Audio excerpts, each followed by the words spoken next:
भगवान की प्रिय वस्तु क्या है? भगवान की प्रिय वस्तु है गौ माता। जहां गाय है वहां गोविंद की कृपा जरूर होती है।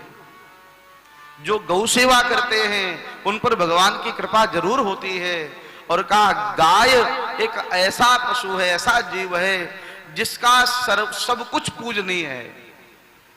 गाय में 33 करोड़ देवताओं का निवास माना जाता है।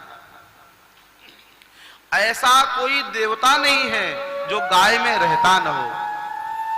लेकिन आज लोग कुत्ता पालने में गर्व महसूस करते हैं, गाय को पालने में शर्म महसूस करते हैं। गाय का गोबर भी वंदनीय। गाय के गोबर में लक्ष्मी जी का निवास होता है। पहले हमारे यहां जब माताएं घर लीपती थी तो घर गाय के गोबर से लीपा जाता था। क्यों? का गाय के घर से गोबर से इसलिए लीपा जाता था ताकि हमारे आंगन में लक्ष्मी का निवास हो। आजकल तो लोगों के घर में टाइल्स, मार्बल्स, पत्थर लग गए तो लोगों ने गाय के गोबर से घर को लीपना बंद कर दिया। मेरा निवेदन है, जो लोग चाहते हैं मेरे घर में सदैव लक्ष्मी आए, अपने घर में कुछ स्थान ऐसा रखें जो गाय के गोबर से लीपा जाए। गाय के गोबर से लीप करके कभी कोई पूजन हो, कोई अनुष्ठान हो तो घर में गाय का गोबर लगना चाहिए। गोमयम बसते लक्ष्मी, गाय के गोबर में लक्ष्मी जी का निवास है। और गोमूत्रे च सरस्वती, गाय माता के मूत्र में, गोमूत्र में माता सरस्वती का निवास है। ये अनुभव की बात है, हमारे यहाँ महापुरुषों ने अनुभव किया है। आपके परिवार में कोई बालक ऐसा हो जो मंद बुद्धि हो, कभी ऐसे कोई समाचार मिलते हैं ना कि बालक मंद बुद्धि है, ऐसे बालक को अगर आप नित्य 1 चम्मच भी गौमूत्र पिलाएंगे तो वह बालक धीरे धीरे बुद्धिमान हो जाएगा। मंद बुद्धि से तीव्र बुद्धि हो जाएगी, क्योंकि गौमूत्र में सरस्वती जी का निवास है। हमारे गुरुदेव भगवान, मैंने उनको गौमूत्र पीते हुए देखा है। हम लोगों ने बचपन में गौमूत्र पान किया है। गाय के मूत्र में सरस्वती का निवास है और गाय के सर्वांग में देवता निवास करते हैं। ब्रह्मा, विष्णु, महेश, शिव, सब देवता गाय माता में निवास करते हैं। इसलिए गाय की पूजा ही नहीं, गाय की सेवा भी करो। पूजा करना सरल है। आप गए, जाकर के गाय को पूजा कर दी, उसको रोली चावल लगा दी, लेकिन उससे ज्यादा महत्वपूर्ण है गाय की सेवा करिए। यहां पर हमारे संतोष पोरवाल जी बैठे हैं, ये नित्य प्रयास करते हैं गाय माता को गुड़ खिलाया जाए। गुड़ लेकर के आते हैं बाजार से, गुड़ खिलाते हैं, कभी केला खिलाते हैं। सेवा भाव में बहुत आगे रहते हैं। तो जो गाय को कुछ सेवा करता है उस पर गोविंद प्रसन्न रहते हैं। गाय पालने का प्रयास कीजिए, और नहीं कर सकते हैं तो कम से कम एक गाय की सेवा की जिम्मेदारी लें। जहां गौशाला हो, जहां गौ सेवा हो रही हो, वास्तव में उस गौशाला में एक गाय को गोद लेकर के उसको चारा दें, उसको हरी घास की व्यवस्था करें। अगर अपने परिवार के लोगों को हम पाल सकते हैं तो एक गाय की सेवा भी कर सकते हैं। अगर संभव हो तो अपने घर में पालिए, संभव हो तो अपने हाथ से गौ सेवा करिए, और न संभव हो तो कहीं गौशाला में देकर के गाय की सेवा की जिम्मेदारी लीजिए। उसका भूसा, उसकी घास की व्यवस्था करें। अगर हम शास्त्र के अनुसार चलेंगे तभी हमारा जीवन सुखमय होगा। भगवान श्री कृष्ण को प्रसन्न करने के लिए इंद्र गाय लेकर के आए। भगवान ने 24 अवतारों में सबसे ज्यादा गौ सेवा किसी में की है तो भगवान ने कृष्णावतार में की है, कि अन्य अवतार में भगवान ने गाय नहीं चरा पाई थी। श्री रामावतार में भगवान गौशाला में गौ सेवा करने जाते थे तो वहां के जो सेवक थे वो कहते थे, महाराज आप तो हमारे युवराज हैं, आपको मैं गौ सेवा कैसे करने दूं। महाराज दशरथ का भी बहुत बड़ा गौशाला था गोंडा में, आप अयोध्या जाते हुए सुना होगा। जो गोंडा जिला है, वहां महाराज दशरथ का गौशाला था, वहां गौ सेवा होती थी। उस समय अयोध्या का बहुत विशाल वैभव था, विराट वैभव था, और भगवान की कृपा से पुनः अयोध्या उसी विराट और विशाल स्वरूप को प्राप्त करने वाली है। हमारे सनातन धर्म का ये सौभाग्य है, हमारे यहाँ माननीय प्रधानमंत्री मोदी जी जैसा नेता, माननीय मुख्यमंत्री योगी जी जैसा नेता है, तो हमारा भारत पुनः उसी गौरव को प्राप्त करेगा, इसमें संदेह नहीं है। हम हिंदुओं को अगर समाज का हित चाहिए, हम चाहते हैं कि हमारा हिंदू धर्म व्यवस्थित रहे, तो हमें योगी जी और मोदी जी का हाथ छोड़ना नहीं चाहिए। अगर हमने इनका हाथ छोड़ दिया तो समझ लो कि अफगानिस्तान काबुल वाले क्या हो रहा है, वहां पर जो घटनाएं विदेशों में हो रही हैं वह भारत में होने में समय नहीं लगेगा। कहा जैसे अफगानिस्तान में ये लोग प्रतीक्षा कर रहे थे कि किसी तरह से अमेरिका चला जाए, यहां से अमेरिका के सैनिक चले जाएं, वैसे ही कुछ लोग प्रतीक्षा कर रहे हैं किसी तरह से मोदी जी और योगी जी मर जाएं या संसार से चले जाएं। न जाने कितने लोग प्रतीक्षा कर रहे हैं, ये सत्य बात आपको बता रहे हैं। लोगों के मन में एक ही बात है, किसी तरह से योगी जी और मोदी जी को हटाया जाए।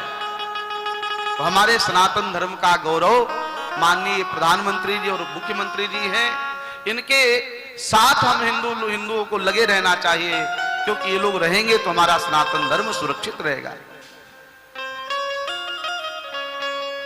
भगवान श्री राम ने गौ सेवा नहीं कर पाई थी, तो भगवान के मन में एक इच्छा थी कि मैं गाय चराना चाहता हूं। तो भगवान श्री राम ने जो कृष्णावतार धारण किया, वह अवतार इसीलिए लिया कि मुझे गाय चरानी है, इसीलिए भगवान श्री कृष्ण अवतार में आए।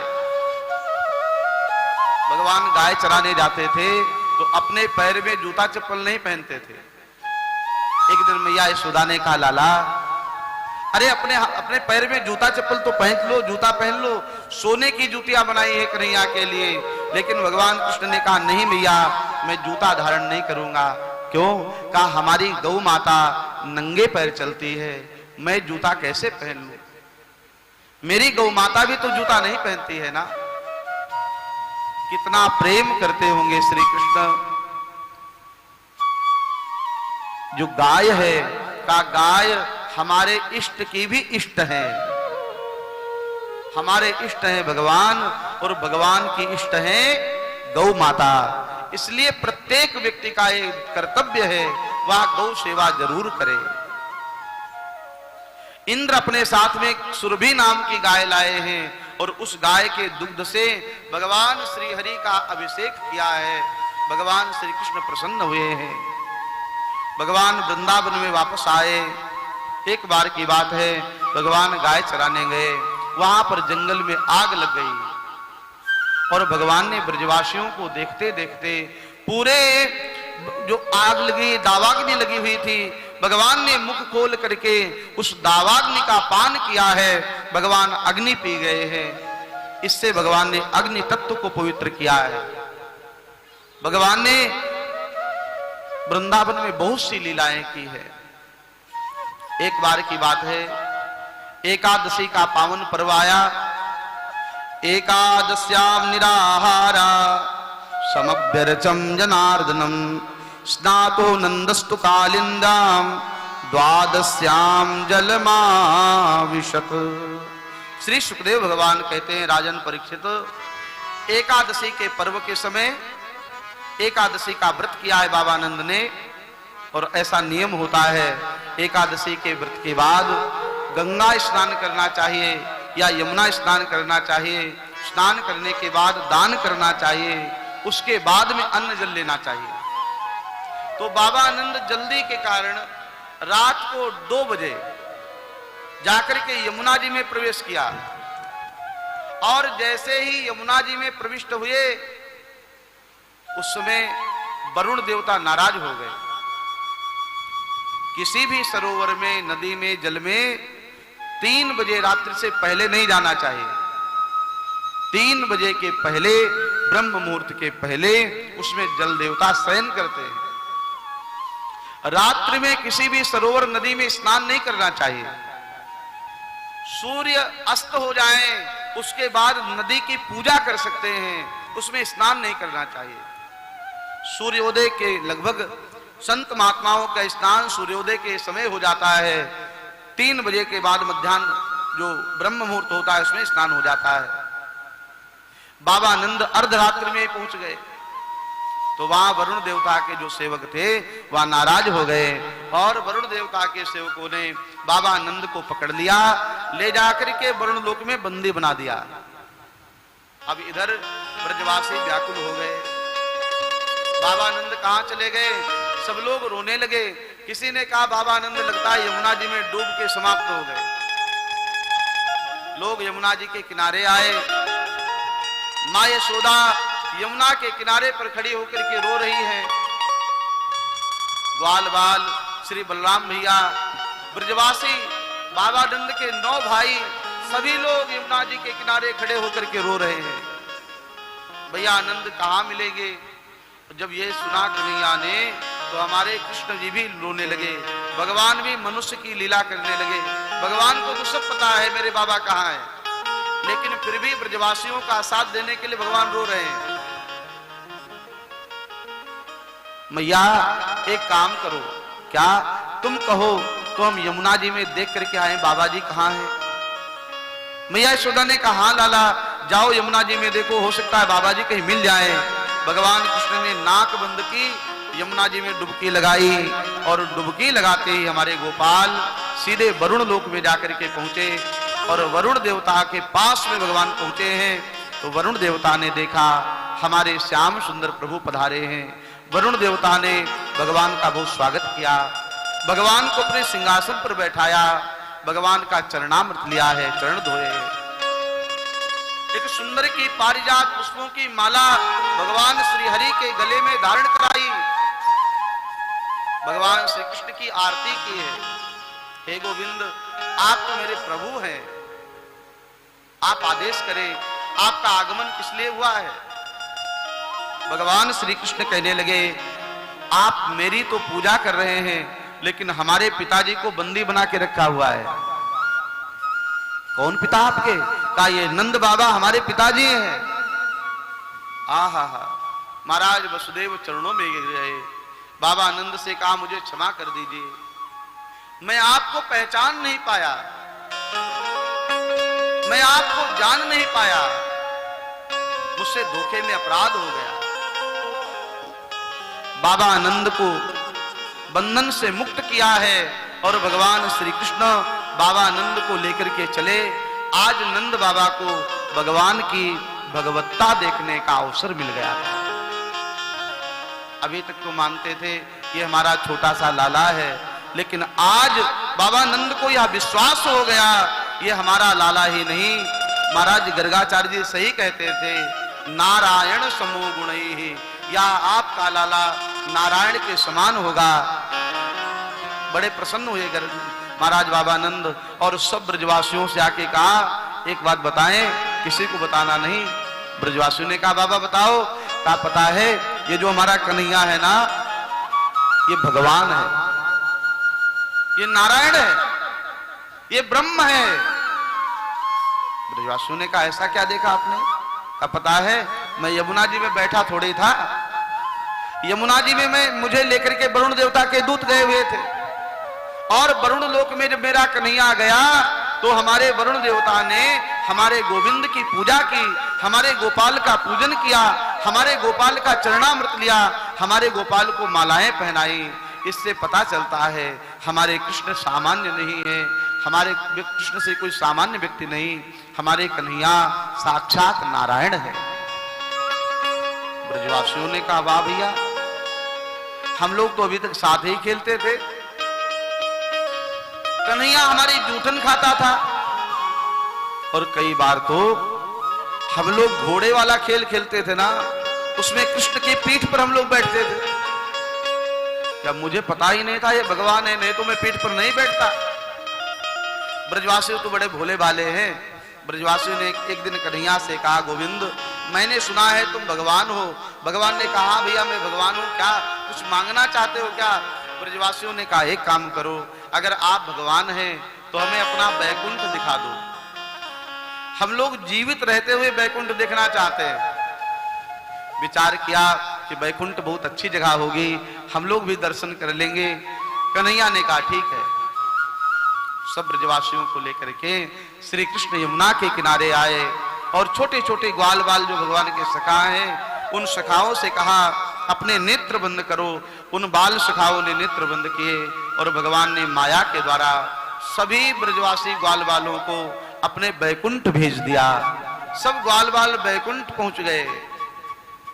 और जो बैकुंठ होता है ना, वहां कोई वार्तालाप नहीं करता। बैकुंठ में सब मौन रहते हैं।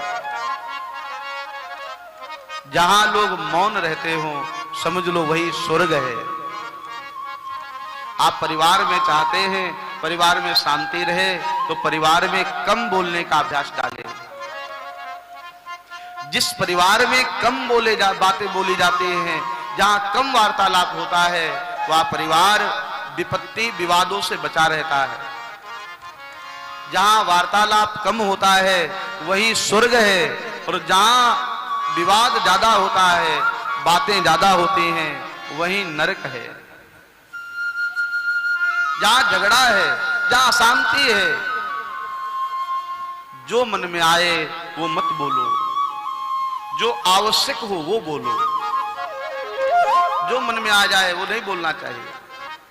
न जाने कौन सी बात किस समय आपकी बात बुरी लग जाए व्यक्ति को, और वो फिर उस बात का बदला लेने के लिए जीवन भर प्रयास करता रहे। सावधान हो, हमको वही बोलना है जो आवश्यक हो। बैकुंठ में कोई बात नहीं करता है, वहां सब भगवान नाम का आश्रय लेकर के नाम जप करते हैं। क्योंकि जहां शांति है वहीं समृद्धि है। जहां सुमति तहां संपत्ति नाना। जहां सुमति तहां संपत्ति नाना। जहां सुमति तहां संपत्ति नाना। जहां सुमति तहां संपत्ति नाना। जहां कुमति तहां विपत्ति निदाना। जहां कुमति तहां विपत्ति निदाना। जहां विपत्ति निदाना। जहां कुमति तहां विपत्ति निदाना। जहां आपस में प्रेम है वही संपत्ति है। जहां आपस में प्रेम है वही आनंद है। जहां आपस में प्रेम है का वही अयोध्या है, और जहां आपस में विवाद है वही लंका है। जहां प्रेम से सब लोग रहते हैं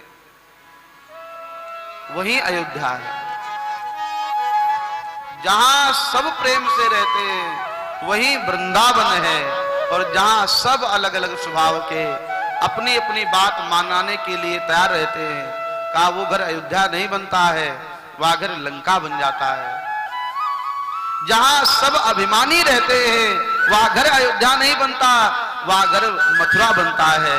और जहां सब प्रेम से रहते हैं वह घर वृंदावन बन जाता है। हमारा भी भाई घर वृंदावन बने, हमारा घर अयोध्या बने, ऐसा प्रयास करें। तो सब वैकुंठ में शांत थे। तो द्वारपाल खड़े हुए थे द्वार पर। ग्वाल बालों ने जाकर के पूछा, अरे भैया तुम्हारा नाम क्या है? ग्वाल बाल तो छोटे छोटे, उनको क्या पता यहाँ का क्या नियम है। ग्वाल बालों ने कहा अपना नाम बताओ। वहां पर जय विजय द्वारपाल भी खड़े हुए थे, इशारा किया, नहीं नहीं चुप रहो, यहाँ बोलो मत। ग्वाल बालों ने कहा भैया ये तो डांट रहे हैं, हम लोग कुछ बोलना चाहते हैं हमें डांट देते हैं। तब तक सामने देखा एक शेष की सैया पर भगवान श्री हरि नारायण विश्राम कर रहे थे। ग्वाल वालों ने दूर से ही देखा, कहा भैया राम राम। वो भगवान से भी राम राम कर रहे थे। प्रभु ने मुस्कुरा के उत्तर दिया। ग्वाल वालों ने आपस में कहा, क्या लगता है यहाँ कोई आपस में बोलता नहीं है क्या? तो कहा यहाँ आपस में कोई बात करता ही नहीं है। ग्वाल वालों ने कहा तब तो हम यहाँ नहीं रहेंगे। कहा हमारा वृंदावन ज्यादा अच्छा है, जहां हम अपने कन्हैया के साथ खेलते हैं, बातें करते हैं, घूमते हैं। हम लोग वृंदावन चलेंगे।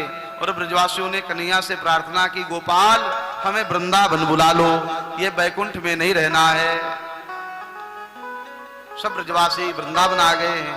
और भगवान श्री कृष्ण ने सब ब्रजवासियों से कहा, भैया ये बताओ बैकुंठ कैसा लगा? ब्रजवासियों ने कहा, कन्हैया बैकुंठ तो तुम्हारा बहुत अच्छा था, लेकिन उस बैकुंठ से भी ज्यादा आनंद मुझे वृंदावन में आता है, इसलिए हमें बैकुंठ नहीं जाना, हमें तो वृंदावन में रहना है। इस तरह से भगवान की दिव्य लीलाएं हुई है। श्री सुखदेव भगवान कहते हैं, आज वह समय आया जब भगवान श्री कृष्ण ने रास का मन बनाया, रास लीला करने का समय आया है। भगवान श्री कृष्ण ने शरद पूर्णिमा की रात्रि है, और शरद पूर्णिमा की रात्रि में श्री हरि ने वंशी बजाई है। भगवान पिता रात्रि शरदोत्फुल्ल मल्लिका बिक्षरन्तुम मनश्चक्रे योग मायामुपाश्रिता। भगवान पिता रात्रि, भगवान पिता रात्रि। भगवान ने उस रात्रि में बंसी बजाई है। भगवान अमना है। श्री कृष्ण के पास अपना मन नहीं है। भगवान के पास सब कुछ है, लेकिन मन भगवान के पास नहीं है, क्योंकि मन ही व्यक्ति के बंधन का कारण है और मन ही व्यक्ति की मुक्ति का कारण है। मन भगवान में लग गया तो हमारी मुक्ति का कारण बन जाएगा, मन विषयों में लग गया तो हमारे बंधन का कारण बन जाएगा। मन यही है, हम कहां लगाते हैं उसका महत्व। गोस्वामी जी ने बार बार कहा है, अपने मन को भगवान में लगाओ। मन बड़ा चंचल होता है ना, मन को विषय ज्यादा अच्छे लगते हैं, लेकिन जब इसको लगाते रहोगे, आज नहीं तो कल ये लग जाएगा, और एक बार लग गया तो फिर यहां से जल्दी उठेगा नहीं। भगवान से प्रार्थना करो, ठाकुर जी हमारा मन आप में लग जाए। शुक्रताल आप लोग आए हैं तो यहां से ये प्रार्थना करके जाना, हे प्रभु अब हमारा मन हमारे घर न जाए, हमारा शरीर भले ही घर चला जाए, लेकिन मन कहां रह जाए? सुखदेव जी महाराज के पास में, शुक्रताल धाम में। मन हमारा कहां रह जाए? भगवान श्री कृष्ण के पास में। मन हमारा कहां रहे? भगवान श्री राम के पास में। और एक बार मन अगर लग गया, श्री रामचंद्र कृपालु भजु मन, जबरदस्ती लगा दिया गोस्वामी जी ने, और लगने के बाद फिर हटता नहीं है। भगवान के पास सब कुछ है, लेकिन मन नहीं है। भगवान अमना है, इसीलिए भगवान जीव से कहते हैं, मन मना भव, तुम मेरे मन वाले हो जाओ। मन मना भव मद भक्ता मद्याजी माम नमस्कुरु, तुम अपना मन हमको दे दो। और देखो, मन अगर भगवान को दे दोगे ना, तुम्हारा जीवन पाप मुक्त हो जाएगा। पाप कब होता है? जब मन हमारे साथ में होता है। मन ही तो हमको पाप करवाता है। पाप क्यों होता है? अगर व्यक्ति का मन भगवान में लगा रहे तो पाप होने की आवश्यकता ही नहीं, पाप होगा ही नहीं। तो हम अपना मन भगवान को दें, उसके पूर्व सूचना को सुने, और फिर हम लोग कथा में, आज रास लीला की कथा है, बहुत महत्वपूर्ण कथा है। और आप सबसे निवेदन है, आग्रह है, अपने घर से संपत्ति रूपी सेवा, लक्ष्मी रूपी सेवा यज्ञ में, कथा में अर्पण करें, जिससे ये आयोजन इसी तरह से होते रहे। जय जय श्री राधे। परम श्रद्धे श्री राघव शरण जी महाराज के अमृत में वाणी से श्रीमद् भागवत कथा ज्ञान गंगा महोत्सव से चरण के माध्यम से देश और विदेश में बैठकर कथा का पुण्यार्जन कर रहे हैं। और ये कथा सुक्रताल की पावन पवित्र भूमि से प्रसारित की जा रही है। और इस कथा का हमारे जीवन का तो यही उद्देश्य है। पूज्य सद्गुरुदेव भगवान निरंतर कहते हैं ना कि जैसे अभी चर्चा चल रही थी कि आप अपने मन को भगवान के चरणों में लगाओ, क्योंकि मन के हारे हार हुई है, मन के जीते जीत सदा। आपके मन के ही हार से हारना हो जाता है और मन जीत जाता है तो आप जीत जाते हैं। कहते ना कि मन के हारे हार हुई है, मन के जीते जीत सदा।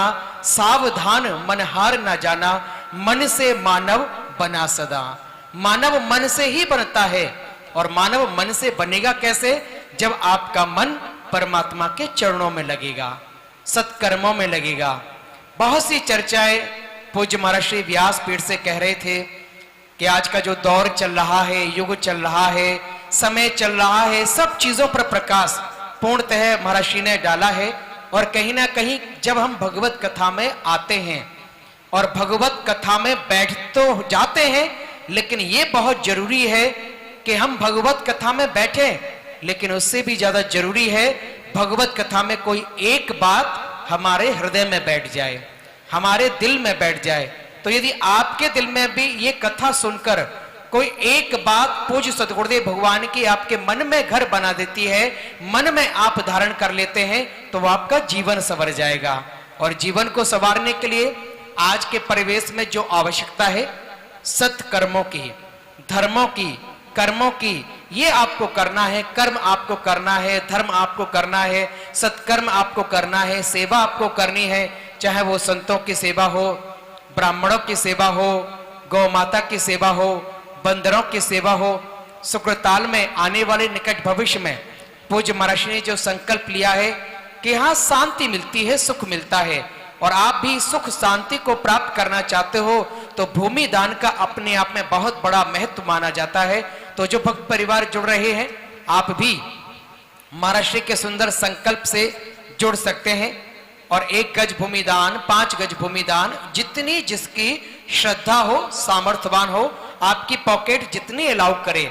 आपको लगे कि परमात्मा ने मुझे दिया है तो मैं 5 गज, 10 गज, 50 गज भूमि दान का संकल्प ले सकता हूं। और आपको लगता है कि अभी कोरोना काल के चलते हमारा व्यापार उस पटरी पर, उस लाइन पर नहीं आया है जैसे पहले चलता था, तो कम से कम 1 गज भूमि का दान संकल्प आप ले ही सकते हैं। शुक्रताल में सुंदर आश्रम का निर्माण कार्य किया जाए, लेकिन उसके लिए पहले आवश्यकता है जमीन की, यानी कि भूमि की। शुक्रताल में आप भी सद्गुरुदेव भगवान के पावन सानिध्य में भूमि दान के संकल्प से जुड़ सकते हैं। 1 गज भूमि का दान 6000 रुपए है। हरे कृष्णा हरे कृष्णा